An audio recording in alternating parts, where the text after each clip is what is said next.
April 18th, 1942. Over the blackness of coastal China. The fuel gauge read empty, and then the silence. For 24-year-old Lieutenant Ted W. Lawson, the silence was more terrifying than the roar of the engines or the bark of anti-aircraft fire over Tokyo hours earlier. He had bombed Tokyo. He and 79 other men launched from the deck of the aircraft carrier USS Hornet in a desperate, audacious gamble to strike at the heart of the Japanese Empire. They were America's answer to Pearl Harbor, an answer delivered from the sky. 16 B-25 Mitchell bombers flew a mission many said was impossible. A mission that was, for most, a one-way trip into the unknown. They were supposed to land at friendly airfields in China.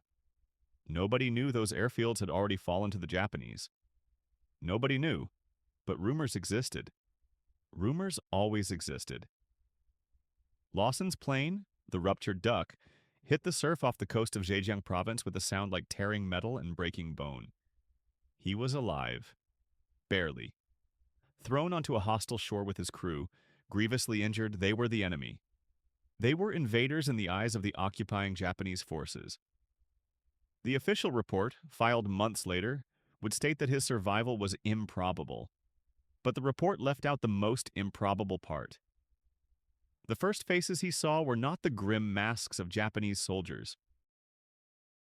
They were the faces of local Chinese fishermen, men who had no orders, no warning, and no obligation to help. They whispered of the Imperial Army's fury. They whispered of the Zhejiang Jiangxi campaign, a scorched earth reprisal that was coming for anyone who dared to aid the American flyers. Someone said the Japanese had put a price on their heads. Someone else said that hiding a pilot meant death not just for you, but for your entire village. What happened next was not recorded in any military manual. In the quiet fishing villages and remote mountain hamlets of eastern China, a conspiracy of compassion was born. It was a conspiracy without a leader, an organic, unspoken pact made by thousands of ordinary people who saw fallen men and chose to see humans, not soldiers. They risked everything. They risked torture, execution, and the obliteration of their homes to shelter, feed, and guide these strange, wounded men from another world. The file, much later declassified by the Pentagon, was given a sterile name: Assistance Rendered to Evading Airmen. It contains maps, timelines, and dry assessments. It notes that of the 75 Doolittle Raiders who reached China, 64 were successfully brought to safety by Chinese civilians. But the documents do not and cannot explain the why. They cannot weigh the cost. An estimated 250,000 Chinese civilians were murdered by the Japanese army in retaliation. This article is the story behind that number. It is the story of the names not listed in the official files, of the silent sacrifices made in darkness, and of a bond forged in blood and bravery. The Americans came as avengers. They were saved by ghosts. April 18th, 1942. Somewhere over the Pacific Ocean. They were never meant to fly from a ship. Army bombers, B-25 Mitchells. Too big. Too heavy for the short deck of a carrier. Everyone knew it. But there they were, 16 of them, lashed to the flight deck of the USS Hornet, their wings hanging over the churning gray water. A madman's idea, a desperate gamble. Nobody knew the target, not at first.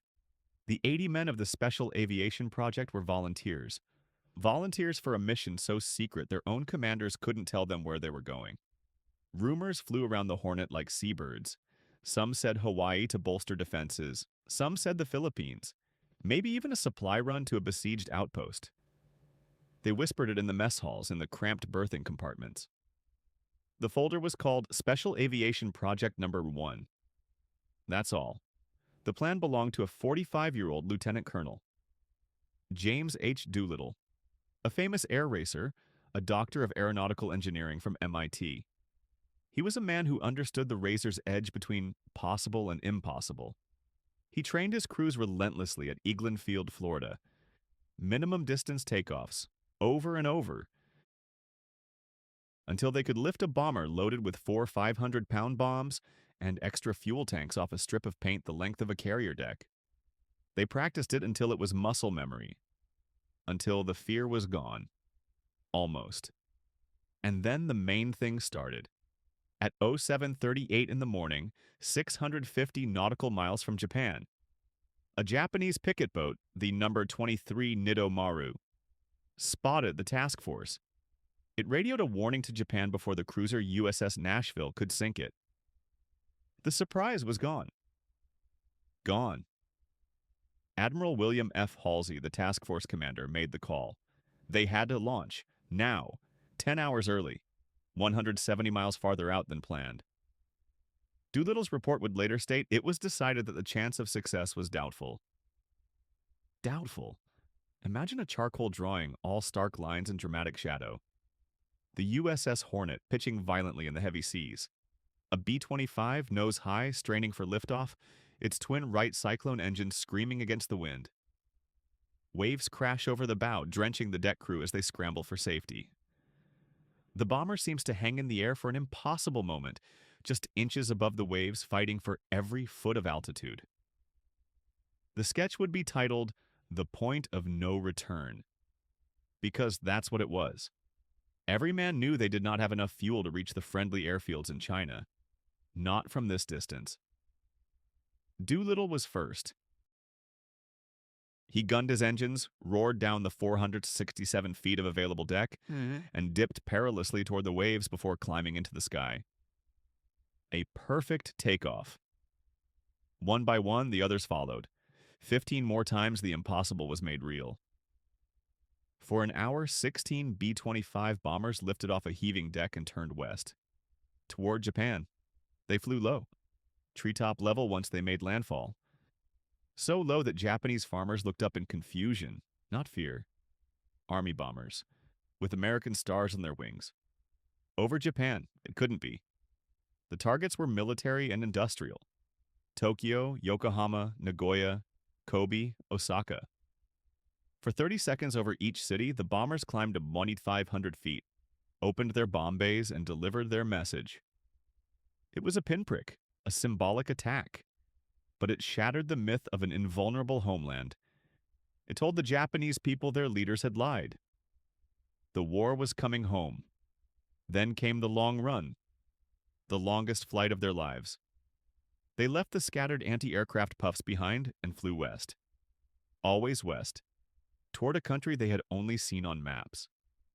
China. The fuel gauges became the new enemy. A more patient, more relentless enemy than any Japanese fighter plane. The sun began to set, painting the sky in brilliant streaks of orange and purple, a beautiful death warrant. Darkness fell, and the weather turned.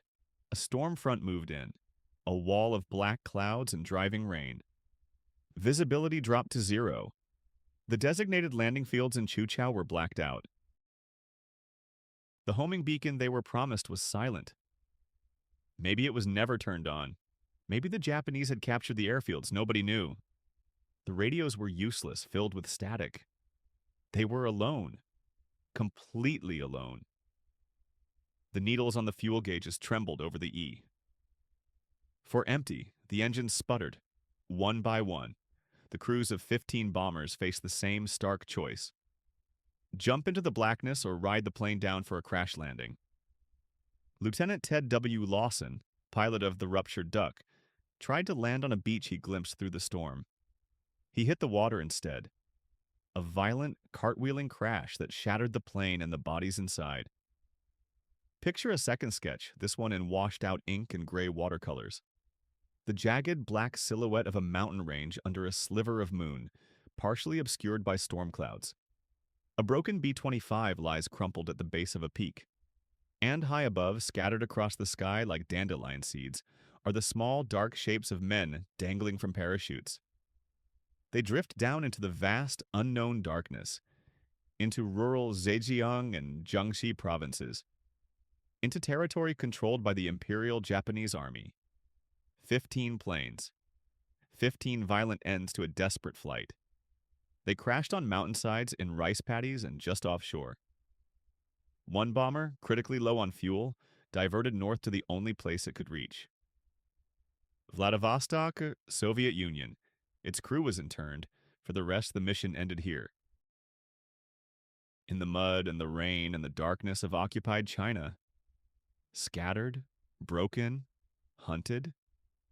75 American airmen were now ghosts in a foreign land, their survival resting on the mercy of strangers. And the Japanese were coming. April 18th, 1942. The coast of Zhejiang. The sky had fallen. That's what the villagers said. Not just the great metal birds, smoking and broken in the paddy fields, but the men inside them. Men with pale hair and eyes the color of the sea. Men who fell from the heavens. Ghosts. Demons. That was the first thought. The only thought. A farmer named Zhu Xiansheng was checking his dikes near the village of Sanmen. The rain was relentless. Cold April rain. It turned the paths to mud. It slicked the stones. He was 50 years old. He had seen floods, droughts, Japanese soldiers. He had seen death. But he had not seen this. A shape in the field. White. Too white for a scarecrow. He moved closer. It was silk. A mountain of silk, collapsed and heavy with rain. And under it, a man. Unconscious. His face was a mask of blood and mud. His leg was twisted at an angle that was not human. Zhu Xiansheng stood there. The wind whipped his thin cotton jacket. He was alone. Utterly alone. He could walk away. Nobody would know. To help this man was a death sentence. The Japanese posters were everywhere, in every town, in every market. Harboring the enemy flyers meant death. Not just for him, for his family, for his entire village. Death. A quick death if you were lucky, a slow one if you were not. He did not walk away. He knelt. The American groaned. A word. Unintelligible. Just a sound. The sound of pain. Zhu Xiansheng looked at the sky, then at the road. Empty. For now. He made a decision. A decision that had no logic, no reason. It was simply made. He was a farmer. This was his land, and a man was dying on his land. He grabbed the pilot under the arms, heaved. The American was heavy. So heavy. Zhu was not a strong man, but he pulled, he dragged. One step at a time. Through the mud, toward the tree line, toward the dark safety of the woods. That's how it began. 64 of them. 64 American airmen scattered across the provinces of Zhejiang, Jiangxi, Anhui, thrown from the sky like seeds on the wind. They landed in mountains, in rivers, in fields of rice and sweet potato. They were injured, starving, disoriented. They spoke no Chinese. They had no maps. They had nothing. Nothing but the small silk flags sewn into their jackets. The flags had Chinese characters, a message. It read, "This foreign person has come to China to help in the war effort. Soldiers and civilians, one and all, should rescue and protect him." A piece of cloth. A hopeful prayer. Nobody knew if it would work. Nobody. In a village near Ningbo, they found 3 of them. Crew number 7. Huddled in an abandoned temple. The villagers saw them. Children saw them first. They ran back, shouting, "Yang Guisi," foreign devils. The word spread like fire. Fear. The Kempeitai headquarters was only 20 miles away. 20 miles. Their patrols were everywhere. They were efficient. They were brutal. The villagers gathered. They whispered. What to do? To turn them in meant a reward. Rice. Maybe even money. To hide them. To hide them meant the end. An old woman, her face a web of wrinkles, made the call. She had seen the Japanese execute her son. For nothing. For suspicion. She walked into the temple. The Americans flinched. They were boys, just boys. Terrified. She carried a small bowl of hot rice, steaming. She set it on the floor, and she backed away. She did not smile, she did not speak. She just left the rice, an offering, an answer. Soon another came, a man with a kettle of boiled water, then a girl with bandages, torn from her own clothes. They were not soldiers, they were farmers, fishermen, school teachers. They were not soldiers, but they fought. The communication was a language of ghosts, a secret alphabet born of necessity. A circle drawn in chalk on a door meant safe to knock. A triangle meant danger, patrol nearby. A cross inside the circle meant food and medicine inside. Simple shapes, simple life or death grammar. They would guide the Americans at night, through twisting alleyways in Ningbo, past sleeping Japanese sentries, a hand on the arm, a soft hiss, a pointed finger into the darkness. Trust us. They had to trust. There was no other choice. A declassified report, years later, called it the Shadow Network. It had no leader, no structure, no headquarters. It was just people. Thousands of people.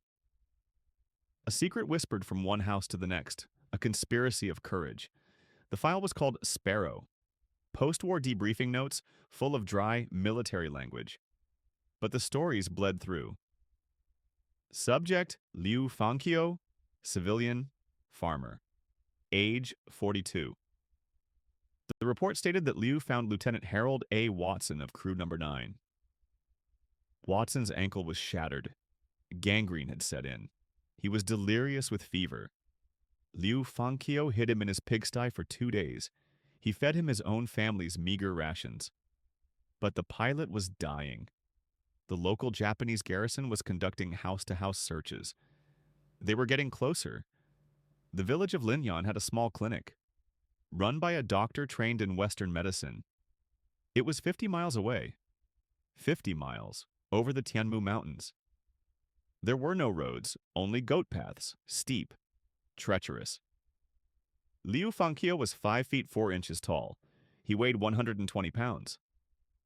Lieutenant Watson was 6 feet tall, 180 pounds. Liu strapped the American to a wooden door, a makeshift stretcher, and he carried him. He carried him on his back, for 50 miles, over the mountains. His wife walked ahead, clearing the path, looking for patrols. His son walked behind, carrying a small pot of water. They walked for 4 days. 4 days and 4 nights.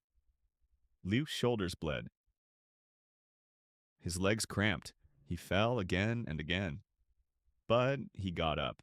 He always got up. 1 step, then another. He did not stop. The report contains a single stark quote from Watson. He never complained, not once. He just carried me. I kept telling him to leave me. He just shook his head and kept walking. In Ningbo, the risk was different. It was urban. Close. The Americans were hidden in the attic of a tailor's shop. They could hear the Japanese soldiers marching in the street below. Hear them laughing, hear them shouting. Every sound was a threat. Every footstep. The villagers had a plan, a desperate one. Get them to the coast, find a boat, a fishing junk, smuggle them out to the open sea. But the harbor was watched. Every boat was searched, inspected. The penalty for being caught was public execution. For everyone involved. The tailor, his family, the fishermen, his crew. Everyone. They cooked for them in secret. A woman named Li Xiaohui risked her life every day. She would go to the market, buy a little extra fish, a few more vegetables. She told her neighbors it was for a family celebration. A lie? A thin, fragile lie. She would cook at night, the windows covered with thick blankets. The smell of cooking food could betray them. The smell of frying fish could be a death warrant. She would wrap the hot food in oilcloth and paper. Her 10-year-old son would carry it. The boy would run through the back alleys, a small shadow in the dark, delivering the package to the tailor's shop. He knew. The boy knew. If he was caught, he would be tortured. He would be killed. He ran anyway. There are sketches. A few survived the war. Drawn by one of the airmen, Corporal David J. Thatcher. Charcoal on rough paper. They are not masterpieces. They are artifacts. Evidence. One shows a dark, cramped room. An old man with a long, thin beard offers a cup of tea to a towering American. The American is stooped, his head almost touching the low ceiling beams. Their hands almost touch over the cup, a moment of shared humanity in the shadows. Another sketch shows a group of villagers, men and women, pointing at a hand-drawn map. Their faces are serious, intent, planning an escape. These were not artists' renderings, they were documents, testimonies drawn in charcoal and fear. Precious medicines appeared as if by magic. Sulfa powder, quinine for malaria, morphine. Where did it come from? Rumors said a doctor in Wenzhou. Someone said a Catholic mission in Kuzhou. The packages would be passed along the shadow network. Hand to hand, village to village, wrapped in cloth, hidden in baskets of rice. A single vial of morphine could save a man's life. That same vial, if found, could doom a dozen people. A report from a Japanese intelligence officer, Major Isamu Ishii, was recovered after the war. It is filled with frustration. The locals are like water, he wrote. They see us, and they are still. We pass, and they flow together again. We cannot hold them. We cannot grasp them. They protect the Americans with a wall of silence. A silence more formidable than any fortress. The cost was unimaginable. The Japanese launched the Zhejiang Jiangxi campaign in May. A reprisal, a cleansing. They were looking for the airmen, but they were also looking for revenge. They burned villages. They destroyed crops. They slaughtered civilians. Anyone suspected of helping. Anyone suspected of knowing something. The village of Nanhu, where one crew had been sheltered, was razed. Every man, woman, and child executed. The numbers are estimates, guesses. 250,000. That's 250,000 Chinese civilians murdered for sheltering 64 Americans. They knew the risk, they knew the price, and they paid it. The airmen were being moved again, toward the coast. This time they were hidden in the cold, damp cellar of a winery on the outskirts of Ruian. 6 of them. They had been there for 2 days, waiting. The silence in the cellar was thick. You could hear your own heartbeat. You could hear the rats scuttling in the walls. Above them, the floorboards creaked. The family that lived there was quiet. Too quiet. On the 3rd night, they heard it.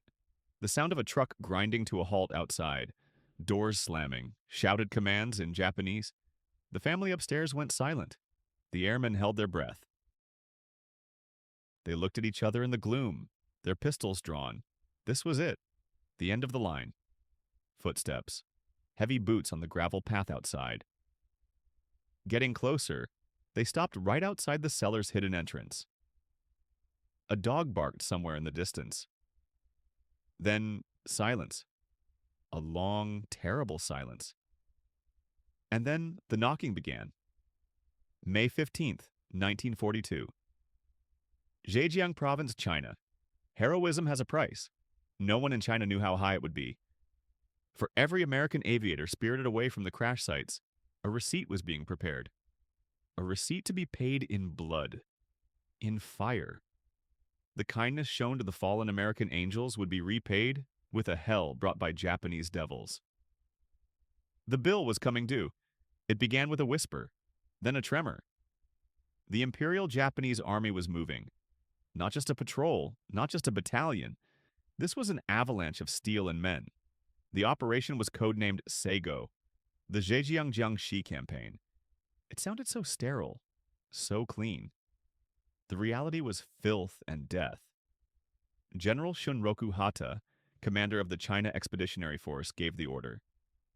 General Shigeru Sawada's 13th Army would be the fist. The 11th Army would be the hammer. Over 9 divisions, maybe more. 100,000 men. 250,000 men. The numbers changed with every report, with every terrified refugee's tale. The goal was simple, brutally simple. Find and destroy the airfields the Americans might one day use. And punish. Punish everyone. The Japanese came to the village of Nanshan on a Tuesday. The villagers had seen the great silver bird fall. They had helped a man with a broken leg, an American named Lawson. They gave him water, rice, shelter, an act of humanity. The Japanese saw it as an act of war. They surrounded the village at dawn. They asked no questions. They simply began. Houses, barns, temples, schools. Everything that could burn, burned. They dragged the men to the village square. The village elder, a man of 70 named Li Wen, pleaded with the Japanese officer. He spoke of peace, of shared humanity. The officer, a young captain with cold eyes, just smiled.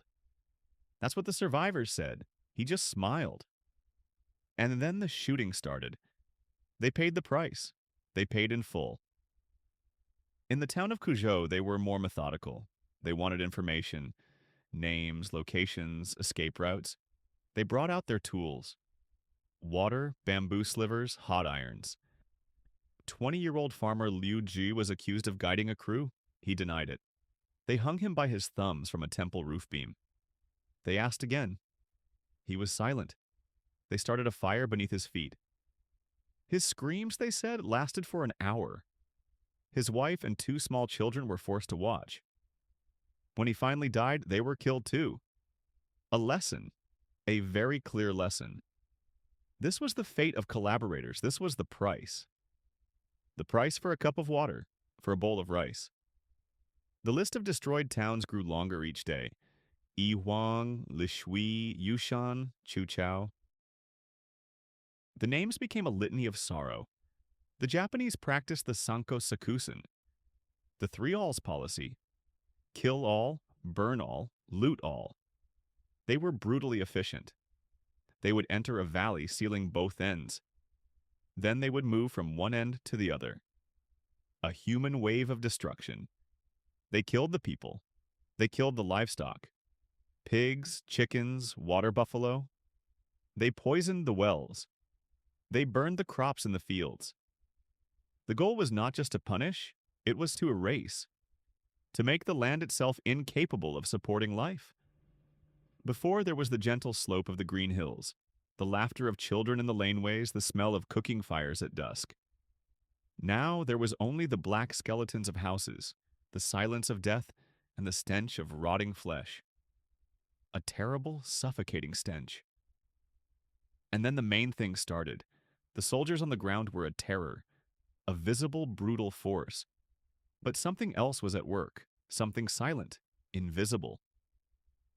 In late May, around the airfields at Jinhua and Lishui, people started getting sick, a fever, then violent stomach cramps, then death, a horrifying, dehydrating death. Cholera, it appeared from nowhere. Then, in other villages, a different sickness. Swollen lymph nodes, blackening skin, delirium, the bubonic plague, the Black Death. From the history books, from nightmares. They came from the sky, not in bombs, but in small packages. They whispered of low-flying planes dropping wheat and rice and cotton, gifts from the sky. The starving villagers would gather them, a terrible mistake. The grains were seeded with anthrax. The cotton wadding was infested with plague-carrying fleas. This was the work of Unit 731, the infamous Epidemic Prevention and Water Purification Department. A lie, a monstrous lie. They were not preventing epidemics, they were creating them. A captured Japanese directive spoke of it. The document referred to the operation as a field experiment to test the effectiveness of new bacterial weapons on a hostile population. Not people. A population, not murder. An experiment. The doctors were helpless. There was no medicine. The diseases burned through the countryside like a wildfire. It killed faster than the bullets and the bayonets. It killed without sound. A child would play in the morning and be dead by nightfall. A family would sit for their evening meal and be gone in a week. The official estimates were impossible. 50,000. 100,000. 250,000 dead. Who could count them? Who was left to count them?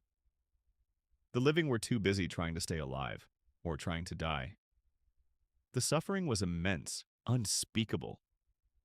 The Doolittle raid had lasted a few hours, a pinprick, a symbolic victory that lifted American morale. But here in the green hills of Zhejiang and Jiangxi, the war had started raged for 3 months, a war of extermination. The airfields were plowed under, the bridges were blown, the railways were torn from the earth. The price for saving 80 American airmen was the calculated, systematic slaughter of 250,000 Chinese civilians. The bravery of the villagers was met with a scientific, industrial barbarism. The folder in the imperial headquarters was closed in September. Operation Sago was declared a success. The airfields were gone. The population pacified. But something else was left behind. A question. A terrible, lingering question. If this was what they did in retaliation, what were they capable of when they were on the attack? The silence that followed was not one of peace.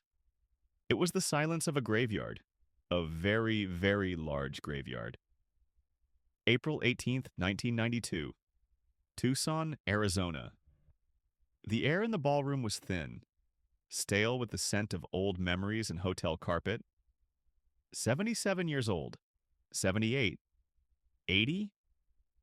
The men who had bombed Tokyo sat in neat rows, their backs a little straighter than usual. Their wives beside them, their children. They were survivors. They were legends. But they were waiting. The debt was 50 years old, a debt of blood, a debt of life. Most of America had forgotten. The war was over. New wars had been fought. New enemies, new allies. The world had turned over many times. But not for these men. Not for the Doolittle Raiders. For them, the silence after the engines died over Zhejiang was a sound they still heard. The faces of the peasants who pulled them from the wreckage were faces they saw in their dreams. They did not forget. They could not forget. Then a side door opened. A small group of Chinese men and women walked in.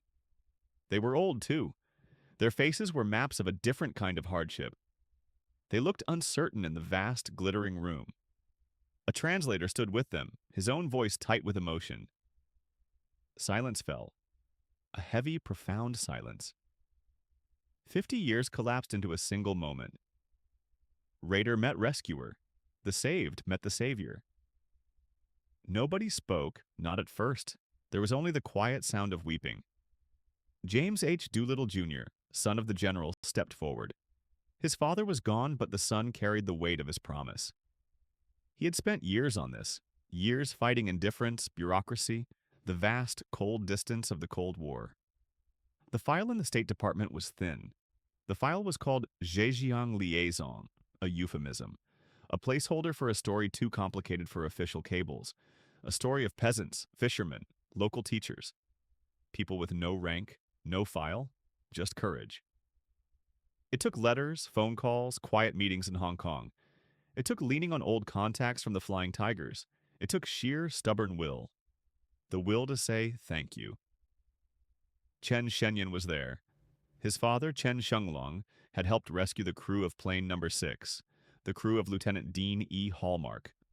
Hallmark was later executed by the Japanese. His co-pilot, Robert Meter, died in prison, but 3 men survived, because of men like Chen Shenglong. Chen Shenyan was just a boy then. He remembered the tall, strange-looking men. He remembered his father hiding them. Now he stood in a ballroom in Arizona, an honored guest, looking into the eyes of men who had shared that terror. He held a plaque from the Doolittle Raiders Association. It was heavy in his hands. A letter was read.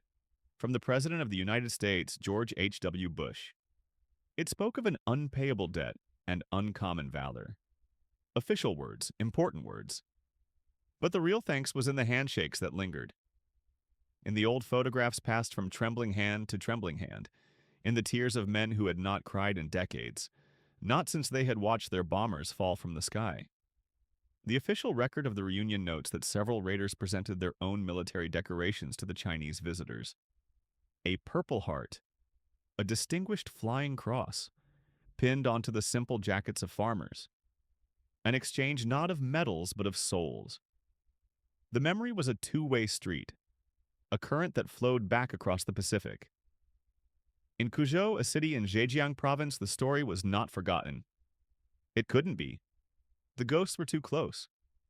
The price was too high. The 250,000 dead from the Japanese retaliation were a permanent scar on the landscape. For years, the story was a whisper, a dangerous memory during the political turmoil of the Cultural Revolution. To have helped an American was a mark of shame, a crime. Families burned the letters. They buried the silk maps. They hid the American coins given as tokens of thanks. They survived. But memory is stronger than politics. It outlasts regimes. By the 2000s, the whispers became a voice. The voice became a monument, the Doolittle Raid. Memorial Hall rose in Cuzhou, not a grand, triumphal arch. Something more solemn, more honest. It is built of gray stone and black granite, cold to the touch. Inside, the air is still. Glass cases hold the artifacts of the raid. A leather flight helmet, cracked and worn. A page from a navigator's log, the ink faded but the coordinates still legible. Wreckage, jagged pieces of aluminum from the skin of a B-25 Mitchell.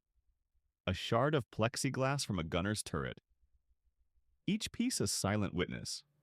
A fragment of the day the sky fell. The centerpiece is a wall, a long black granite wall. On it, names are etched in gold, the names of the Chinese rescuers. The list was compiled from the memories of the raiders themselves. Lieutenant Chase Nielsen of Crew Number 6 kept a notebook. He wrote down the names of those who carried him on a litter for days, his leg shattered, names he couldn't pronounce, phonetic guesses, scrawls of gratitude. Other flyers did the same. These scraps of paper, preserved for half a century, became the foundation. The first draft of the honor roll. Chinese historians went to work, digging through what few local records survived. They interviewed the old. They followed the faintest of trails. The wall grew. Name by name. Huang, Chen, Liu, Wang, Zheng, Zhu, Wu. The litany of a province's sacrifice. Fishermen who hid airmen in their boats. Doctors who performed surgery by candlelight with no anesthesia. A schoolteacher named Zhu Suisan who organized a network to pass the Americans from village to village. One step ahead of the Japanese patrols. He was caught. He was tortured. He was executed. His name is on the wall. There are photographs. A grainy black and white image of a young Lieutenant Charles McClure, his head bandaged, surrounded by smiling Chinese soldiers. A picture from the 1992 reunion, Raider Richard E. Cole embracing a Chinese man he hadn't seen in 50 years. The images hang side by side. The young American saved, the old American giving thanks. A story told in two frames. The design of the memorial itself is a message. Outside, a sculpture depicts a massive, sheltering wing of a B-25. Beneath it, a Chinese civilian helps a wounded American flyer to his feet. Solidarity, cast in bronze, a truth more permanent than any government decree. Friendship forged in fire and in blood. The bond is personal, deeply personal. The children and grandchildren of the raiders make the pilgrimage to Cuzhou. They walk the memorial hall. They touch the names on the wall. They travel to the old villages, now transformed by concrete and electricity, searching for the spot where their father's plane crashed. They find the children and grandchildren of the rescuers. They share tea. They look at the same old photographs. They don't need a translator. The gratitude is a language all its own, but the story is not finished. The investigation never ends. The black granite wall in Cuzhou has over 2,500 names. They say it's only a start, a fraction of the total. So many names were lost. Lost to fire, lost to fear, lost to time. The search continues, in dusty county archives, in the fading memories of the very old, in the stories passed down from one generation to the next. The search for the names, for every last one of them, for every act of kindness, every bowl of rice, every hidden cellar, a debt recorded but never fully repaid. And somewhere, in a box in an attic in Ohio, or a drawer in a farmhouse in Zhejiang, another artifact waits. A letter, a photograph, another name. In the calculus of war, how does one balance a life saved against a village erased? The equation was written in the spring of 1942, not on the wings of 16 bombers over Tokyo, but in the terrifying silence that followed their roar. It was written in the footsteps of a boy delivering a package through dark alleys, a small shadow against a backdrop of impending doom. It was paid in the blood of families like Chen Shenglong's, whose kindness to fallen angels was repaid with a hell brought by devils. Some debts are never settled, they are only remembered, between the lines of official histories, between the generations who dare not speak, between silence. The American pilots came as warriors and were saved as brothers. The Chinese villagers acted as saviors and were slaughtered as enemies.